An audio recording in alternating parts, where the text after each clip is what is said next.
قليلا ما تشكرون قل هو الذي ذرأكم في الأرض وإليه تحشرون ويقولون متى هذا الوعد إن كنتم صادقين قل إنما العلم عند الله وإنما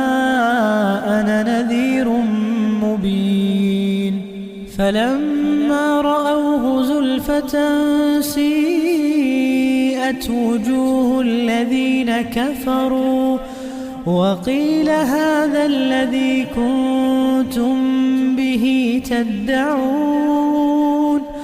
قل أرأيتم إن أهلكني الله ومن معي أو